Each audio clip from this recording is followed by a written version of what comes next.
In some of these meetings, we've talked about how the psychedelic viewpoint is always trying to meld things together, to make a coincidentia positorum out of apparently dichotomous position. But there is this one issue where it's very hard to get it going both ways, and that is to try and figure out what our relationship to the earth is, and then what we can do about it. Is our destiny to become the stewards of the earth? Are we to become like ecology tenders, gardeners on a planetary scale, honoring species diversity, detoxifying environments, and promoting and somehow glorifying the steady state of ecology? Or is that now impossible?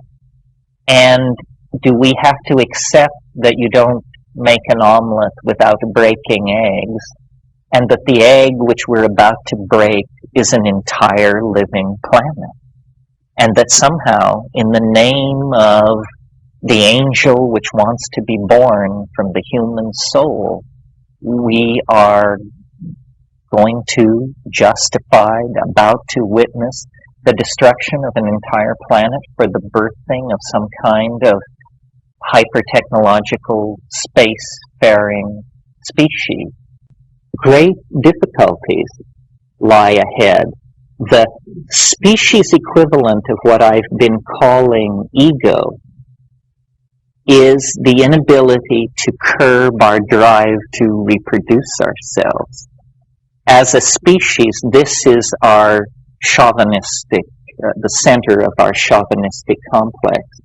We have put economic systems in place that have implicit in them the assumption of more and more and more and more people. And it's more and more and more people that are destroying the planet, because capitalism has this built-in assumption of, ever-expanding populations. This notion that there is some value in just endlessly producing people is impossible for me to understand. I mean, you would have to bring the Catholic Church around on this issue. But I think that it's like the greening of Buddhism or something like that. Celibacy has always been marketed as a fine and mighty thing. I could never understand why. It just seemed to me a source of neurotic contortion. But we could define celibacy differently. We could define celibacy as a commitment not to have children. That's a meaningful celibacy from society's point of view. You've actually done something for society, and you haven't pushed yourself out of shape. We don't need you to become a eunuch. We just need, a little restraint. Well, then, the problem then with this rap, I think, is that it seems to go against one of our most cherished icons, which is the nuclear family. But I'm beginning to think that the nuclear family is actually a dinosaur, and that it is far from being this wonderful institution, thousands of years old, which is our last link with anything meaningful and human. That's not what the nuclear family is. The nuclear family was dreamed up in 1600, right before the 30 Years' War, and before that, everybody lived in extended families in multiple generational dwellings, and women had great support in child rearing from their sisters and the wives of their brothers and so forth and so on. The modern nuclear family, and I've got one, I know whereof I speak, is just a cauldron for neurosis. It makes impossible demands on everybody involved. And, the last census showed that something like 3/4 of American households are no longer organized that way. They have some other arrangement. I think that this one woman, one child thing is, first of all, it rests upon women to implement it. Second of all, it seems to me it's tremendously empowering of women, because the second child, to my observing mind, the second child is the way that male dominance is driven home in the modern marriage, and that a woman can be independent with one child. With two children, if she's not superhuman, she's going to have to cut a deal with the prevailing system of male dominance that is in place. Well, I just toss these ideas out there because I think it's interesting we never hear these things. It could be very easily done, and if we are not going to go to space, then I think we have to immediately plan a sane future. We cannot continue as we have. Now, you might object, and I'm sure many people would, that this one woman, one child thing is a tremendous interference in basic civil liberties. But you have to remember, we're not comparing it to heaven. We're comparing it to the future we're going to have if we don't get some of these problems under control. And the thing I like about this idea is people volunteer.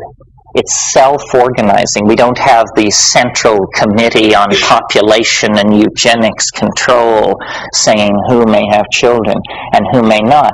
You appeal to people's higher self.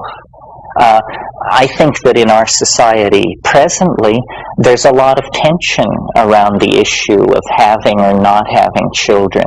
And many people manage, if they don't have children, to define themselves as somehow incomplete. I think this is a terrible mistake, that the reflexes that served during the last glaciation, to propagate furiously as much as possible, may not be the reflexes that really serve the community as we approach 6 billion people on the planet. So I would like, instead of all this ballyhooing of the nuclear family that we get from politicians, I would like the independent choices of women to limit childbearing to be supported, and I think men could support that, society could support that, and that single area of activity would give us breathing space to solve all our other problems, because every other area where we make a start toward a solution, it's swept away by population growth. This is just unconscionable. It's intolerable. Speaking of unconscionable, as a former Catholic, I think it behooves me to just stomp all over them. They have a population policy which I equate with the final solution for the Jews in Nazi Germany. I mean, how in the world you can support continued uncontrolled birth in the third world when it shoves millions of people into poverty and death? Entire societies go on to the triage list, and people are squawking that it's immoral to intervene in this situation. I just don't understand. This is, to me, this is another bugaboo of mine, but this is, to me, a perfect example of what I call the poisonous nature of ideology. That, will sink in a sea of slime if it's up to the Pope, rather than just change your mind. You speak ex cathedra. They said it one way, say it another way. Times change. God said times change, so here's the change. It's absurd. And this war was justified under the grounds that evil was out of control in a part of the world. It was just running roughshod over whole nations and peoples. But this population policy thing is pushing many more people into death and degradation than the policies of the Ba'athist Party in Iraq, believe me. But now we are a global society, united by electronic media, thinking as one mind. And it's very important, I think, in this last decade before the millennium, to try and shed some of the ideology of the past and try and plot a way toward a sane world. I mean, we've talked about a number of things here. A technical fix, visible language, which can be accomplished either through drugs and computers or a combination of the two. A social fix, one woman, one child, and these things are not mutually exclusive. There are other things that can be done, but I think this population thing is just very basic, and the debate that can be spawned around it, the education that can go on around talking about this population thing, will lead in to all of these other issues, because what we're actually doing is we're coming to the end of our childhood, and we are being given, metaphorically, the keys to the family car. And the family car is the planet. And so now they're saying, okay, go forth and drive and try to stay out of trouble. And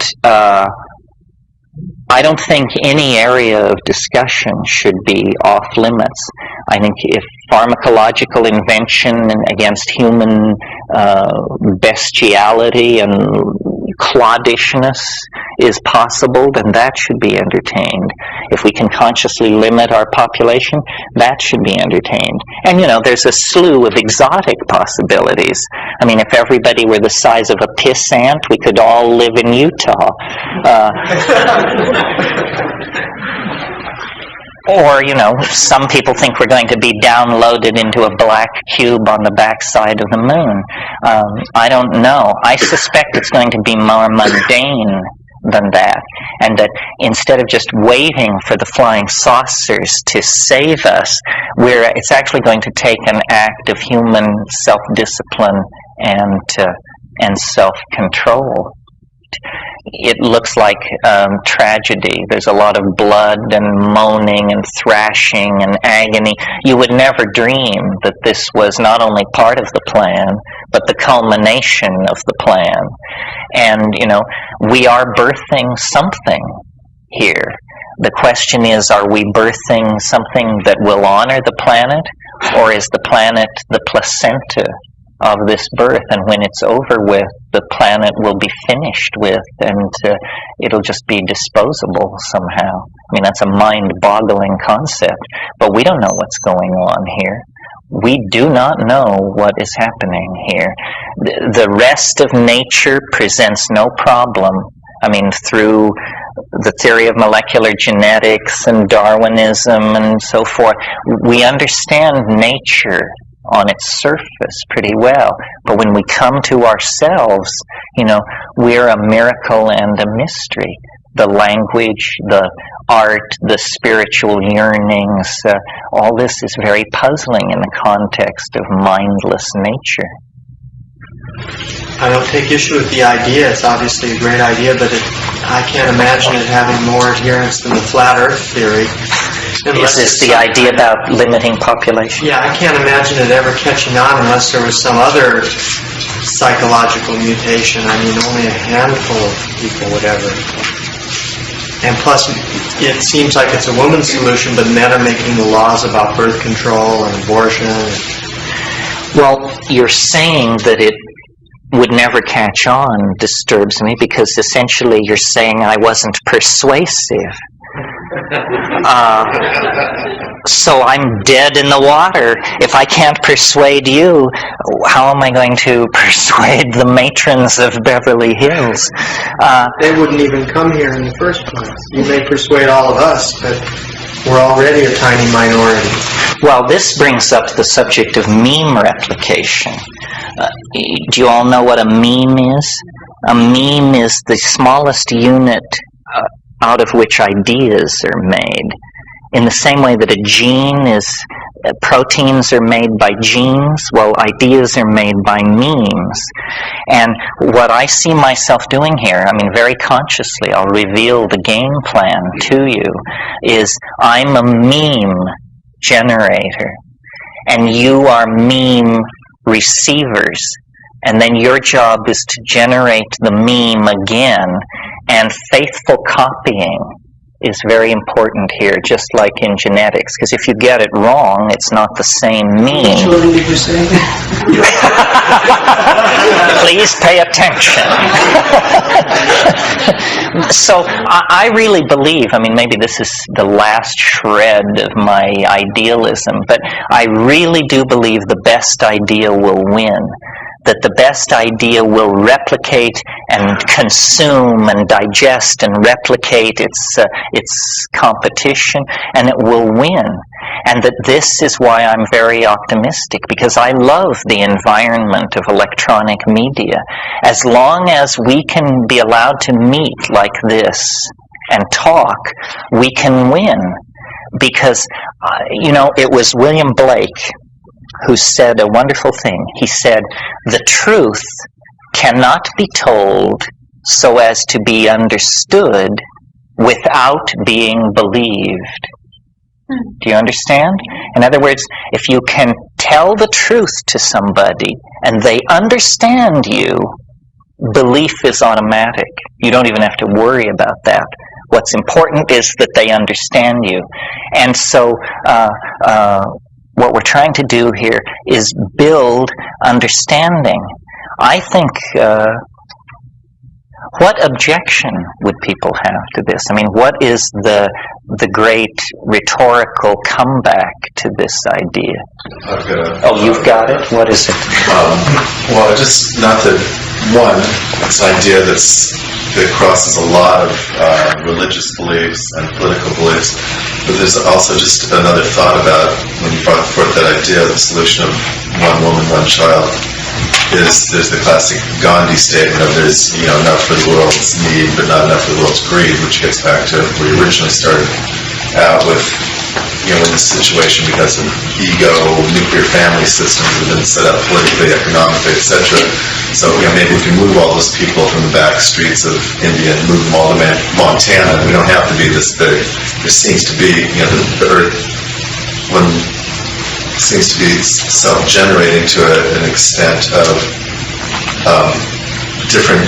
Other thoughts need to be. So you would argue that that steady state is sufficient, that we should not try to reduce population, but that we should just stay at a certain number, and that the Earth is sufficient to support that number. The problem is, a great leveling will have to take place to give a decent standard of living to most people, and that leveling is going to come right out of this society because we're at the top of the pyramid. No, I think a different consciousness towards the usage. Towards matter. Well, but this gets close to being a virtual reality solution. You either are saying people should become Zen monks, or we're going to give them an electronic simulacrum of the world that will be very cheap to produce, but as satisfying as reality. I'm sure that an effort will be done to do this. In fact, both things are happening simultaneously. Zen Buddhism is thriving, and virtual reality research is thriving too. I agree that it cuts across all kinds of religious and social taboos, but I think that if you look at each one of those taboos, you'll find them rooted in male dominance. And that what this is it's at a lightning stroke, you just end male dominance. Women with one child and a government supporting that as a policy with subsidies, in a stroke would liberate women from much of the machinery of their oppressive position in society.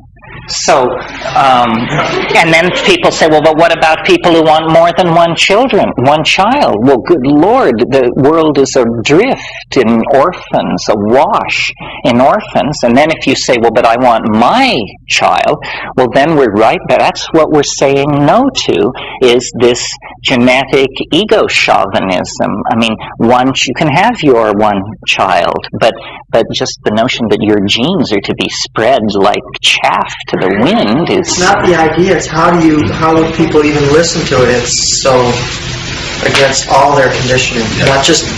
No, I think it's actually, isn't it happening? Aren't there... China, it's mandatory. You get penalized if you have more than one child. But that's not what we want. Right. We don't want that. But I get the feeling that there are thousands of women with one child around who have made a decision to live without a permanent man in their life, or perhaps with a permanent man in their life, but they have made the decision that in order to have a career, a degree of independence, a degree of financial comfort that they wouldn't have otherwise. I think this is happening on an undetected and large scale. It's just that we have not given it any support. But we should say these women are the heroes of the future. These are the people who are creating the new paradigm. It's not being created in seminars at Esalen. It's creating as people actually create new kinds of lives in order to deal with the world as they find it. In Japan, just recently, there's a big controversy that's been raging for the last few months about this issue, and they're trying to get the women there to only have one child. They're offering them cash incentives. I mean, granted, the cash incentives in the light of their economy are quite minimal, but again, it's not self-expression, but... Well, now, it's interesting. I'd like to know more about this, because first of all, Japan is one of the most child-worshipping societies in the world. Second of all, it's one of the most consumer-intense societies in the world. So if the Japanese government is encouraging a one-woman, one-child policy, there should be immediate relief and release of resources somewhere else in the world, because probably the Japanese child also is using 800 times as much resources. Well, I'm all for this. I think it should be debated. If I've made a serious error, if somebody can run the demographic modeling, I'd like to know how fast will it fall. Unlike you, who thinks it couldn't be sold, I'm already grappling with the problem of how would you persuade people to stop it as they observed decade over decade over decade themselves get richer, better taken care of, their vast estates become ever more vast, the cost of art falling, the cost of everything falling. How would you say, okay, folks, we've been at this 125 years, now everybody go back to having as many children as they want?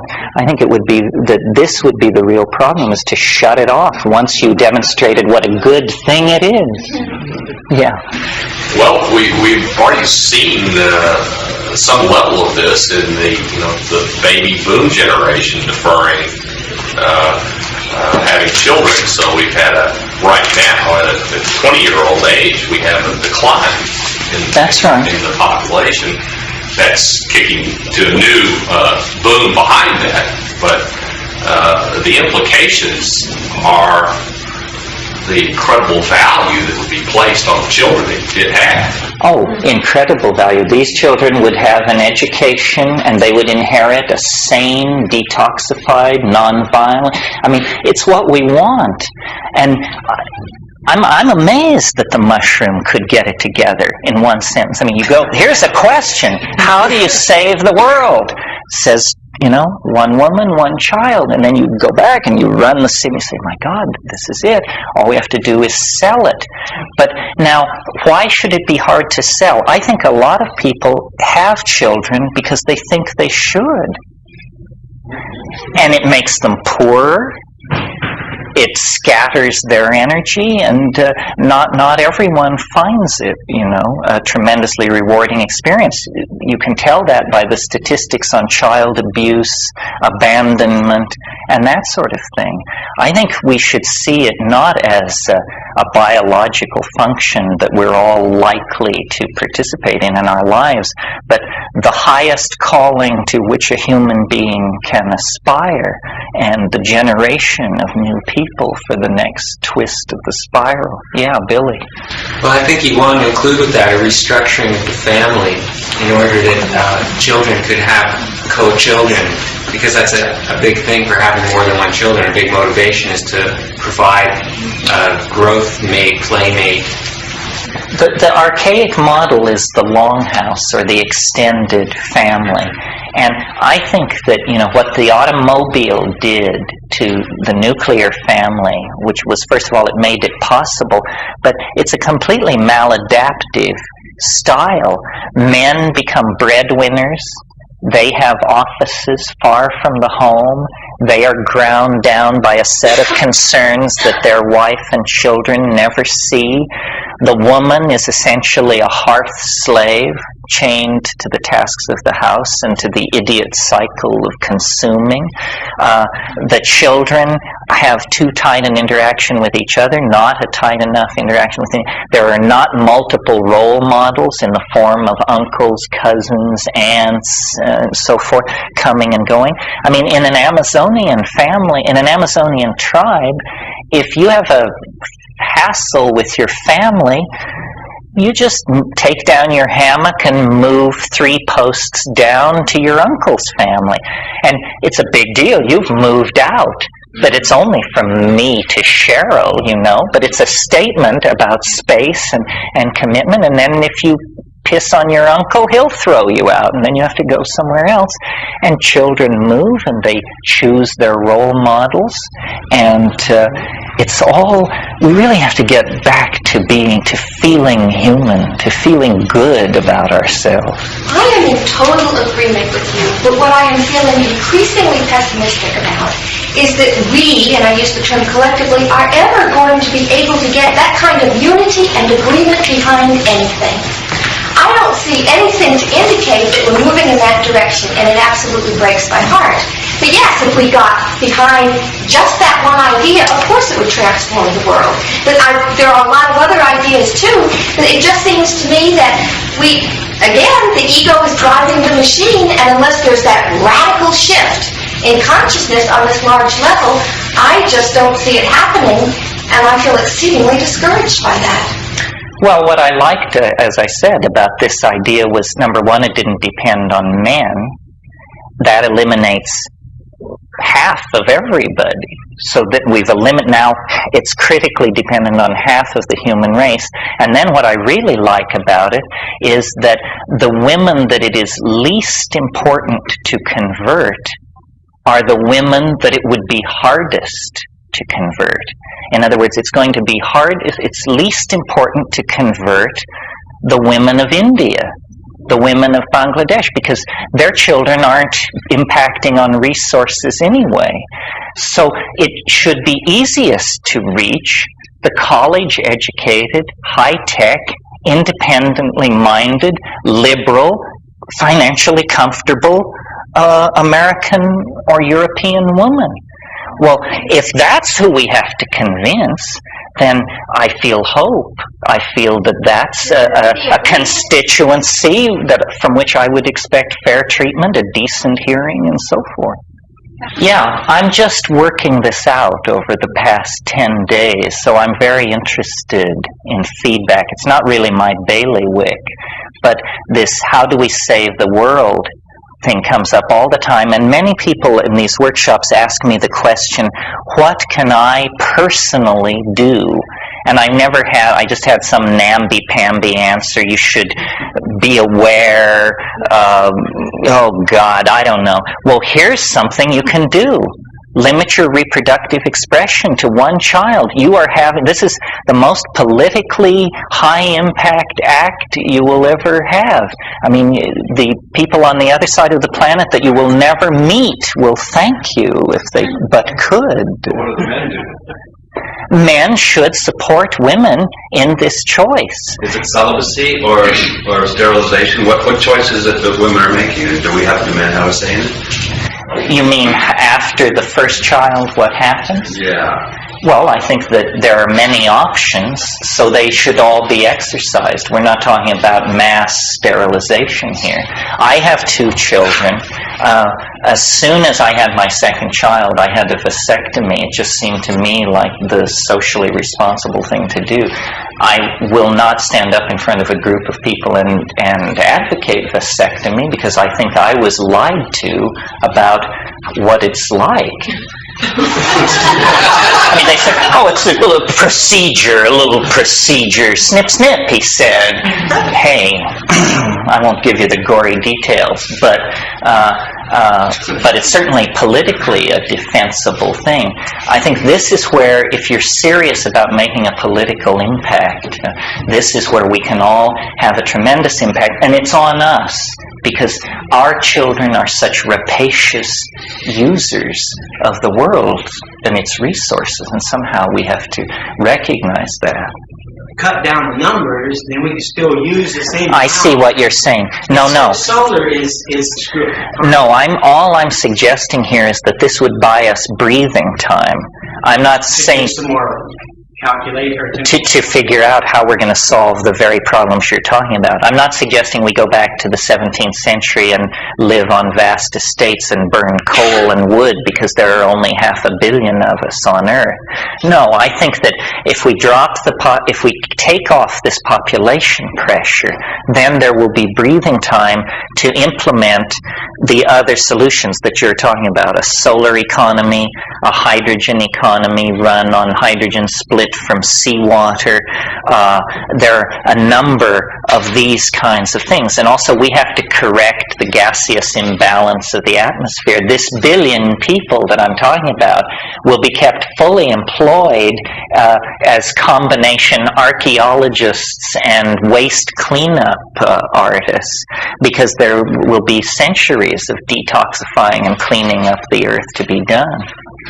Well, I think what you're skirting around here is the possibility that the genetic plan has a whole other scenario going, and that we're actually agents of a grander plan that's being acted through us.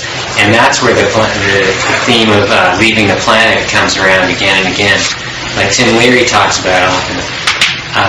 The plan of the gene is to fill up niches with new species, and then the pressure generated by overcrowding spawns the creative, intelligent leap to the next, whatever the next frontier is. And that as a human species, we've been filling up the ecological niche of basically the planet's surface, really, because we're so adaptable.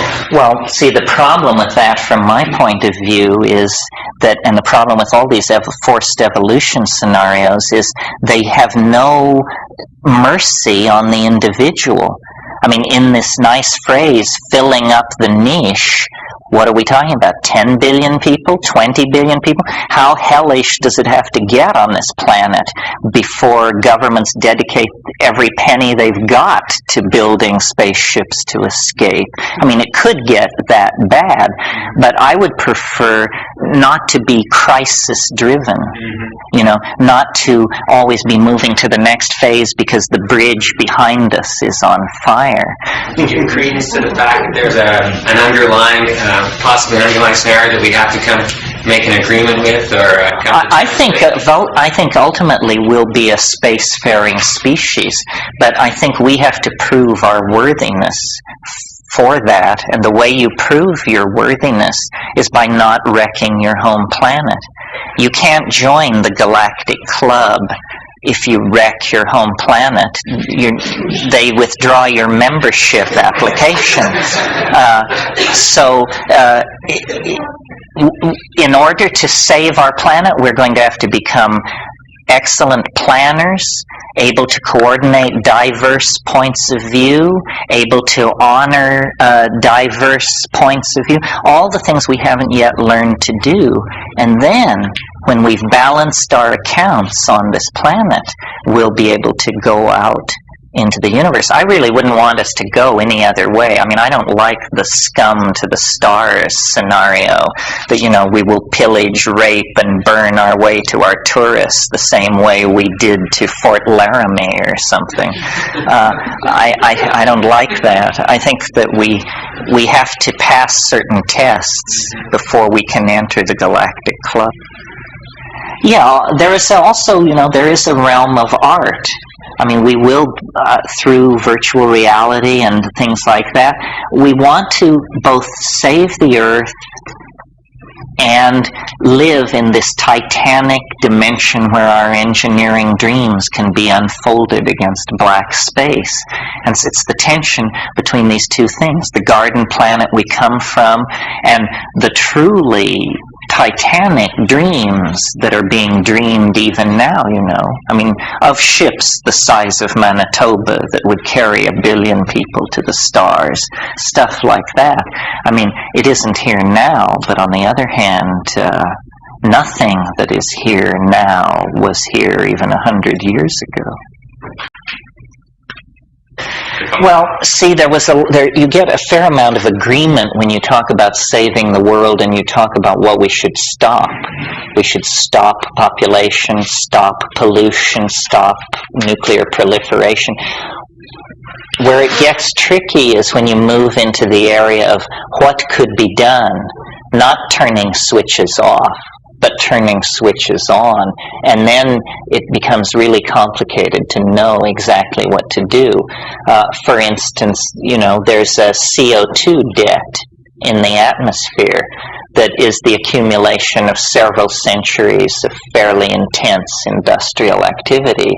Well, recently it's been proposed that for cheap, for like $25 million, the cost of a bad movie, you could divert iron ore tankers from the Great Lakes to the South Pacific and pelletize hematite ore and dump it into the sea in the South Atlantic to create a temporary algal bloom that would, the theory is this huge algal bloom would take place. There would be a massive release of oxygen into the atmosphere, and then the algal bloom would consume the hematite, and the algae would die, and there would be a net gain of 3% oxygen in the planetary atmosphere.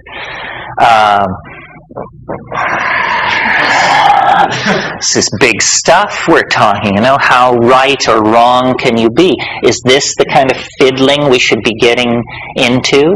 And then the answer is, well, it depends on how bad you think things are. Obviously, we're not going to stand by and do nothing while the planet burns up. But, you know, and there are other plans like this. There are plans to aerosol spray powdered lime into the atmosphere to restore the acid imbalance in lakes. And they're talking about doing this on a scale of the northern hemisphere. You know, millions of tons of lime dust dropped at high altitude and then allowed to aerosol disperse. But you know, they're afraid that there might be a return of sunlight to space that would cause a climatological depression. So when you're able to make big corrective changes, you're able to make big boo-boos. And these are vast multinational undertakings which impact every country and population on the planet. So, you know, what kind of administrative machinery is to be put in place to deal with this kind of thing? Well, these are all challenges to human organization and to mind, and because we're going to have to design from the ground up, redesign an entire global system, I think psychedelics as a catalyst to the design process should have an obvious role. I mean, we have an opportunity to remake the world almost from scratch if we will but use the tools that we have to do it, the tools that allow us to reach people, to educate people, the computer power that we have to simulate various solutions before we commit to them. The future is a future of planning The mushroom said to me once, very emphatically, it said, if you don't have a plan, you become part of somebody else's plan. Or the implication is some other plan. And we see that happening. She's taking it. It is easier to move around than you think. I mean, this is both a cause for cynicism and hope. As an example of this, I had a funny thing happen when I was coming down here. I don't own a TV. I own TVs, but I don't own antennas. I watch tape, but I never watch broadcast TV, so I don't know anything about it. So I'm reading the entertainment page of the paper, and it says that Twin Peaks is canceled. And I'm puzzled. Isn't this the most phenomenally successful television program in history? Isn't this the show which mobilized hundreds of millions of people so they had to be home in time to see it night after night? And I read through this thing. It's in the business section, actually, not in... And I read through this, and it says it's canceled, it's finished. The public relations ploy of focusing audience attention on the question of who killed Laura Palmer completely backfired. The whole thing is a burnt-out case. It wasn't the most creative television show in history. It was junk. A lot of money was spent to make people think it's wonderful, and now the money has stopped being spent, and it ain't wonderful anymore. This is an example of the power of public relations. Yes. That's all.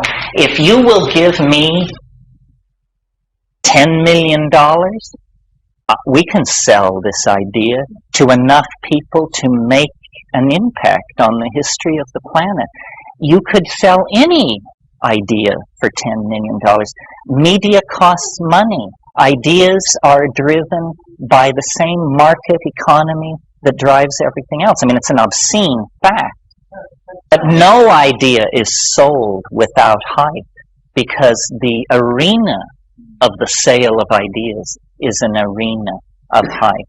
I mean, it's all packaging and that sort of thing. This is a very cynical thing. I realized this watching the peace demonstrations after the war first broke out, because I come out of that. I was in the Vietnam Day Committee and all that stuff back in Berkeley.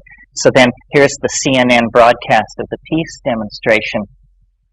And here's some guy, his Adam's apple moving 4 inches up and down as he speaks, screaming, "What do you want?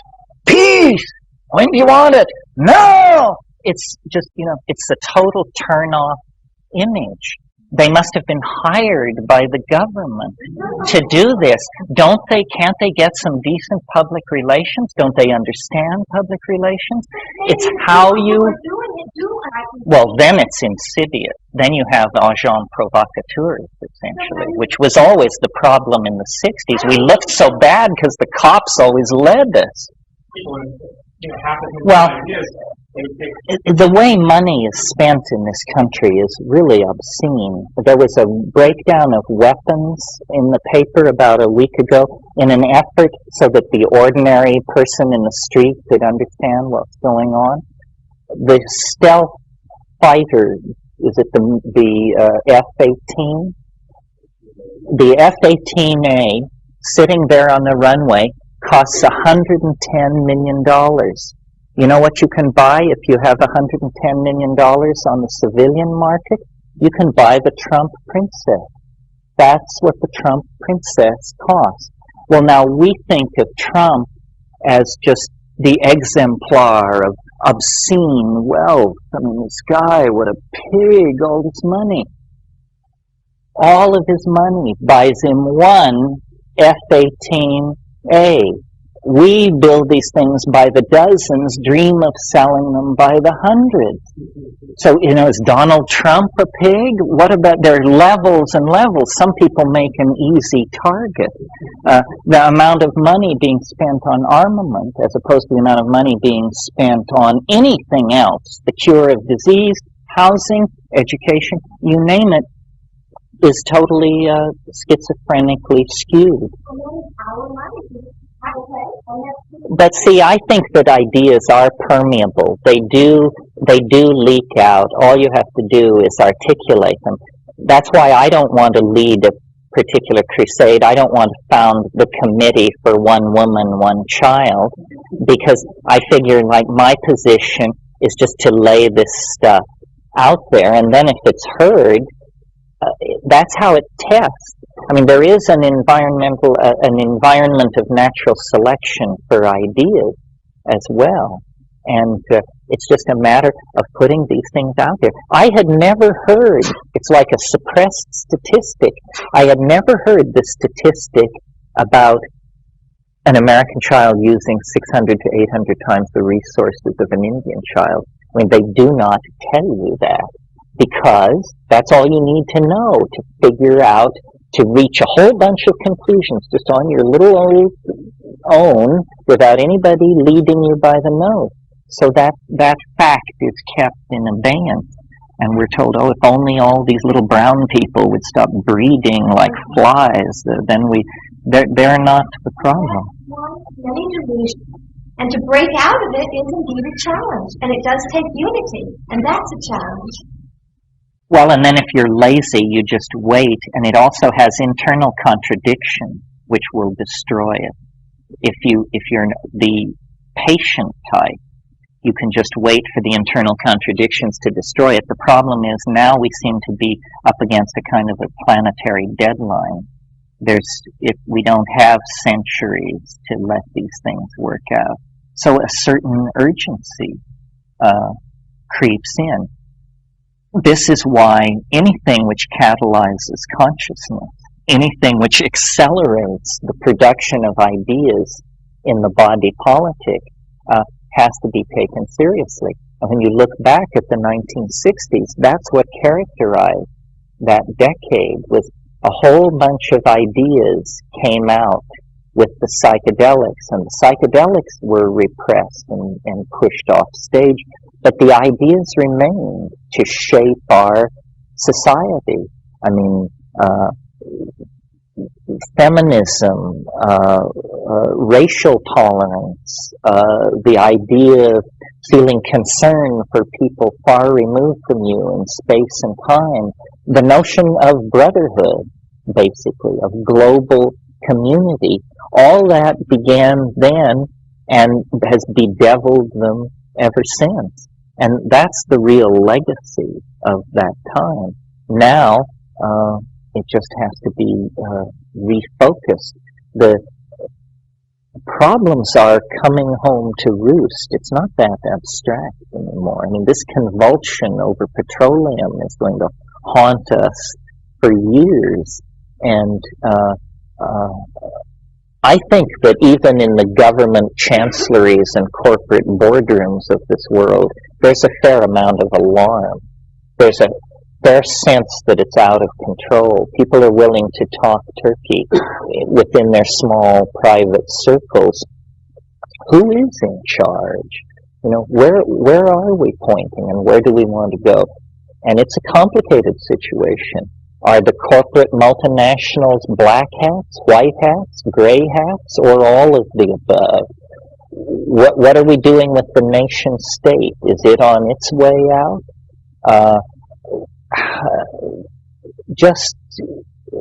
It's a tremendous moment for opportunity, and there will be more chaos. This is just the beginning. The whole rest of this century is about the surfacing of the contradictions in the Renaissance structure of society that we've been working out. It won't function for an electronic population of 6 or 7 billion people. And we're meeting this challenge moment by moment.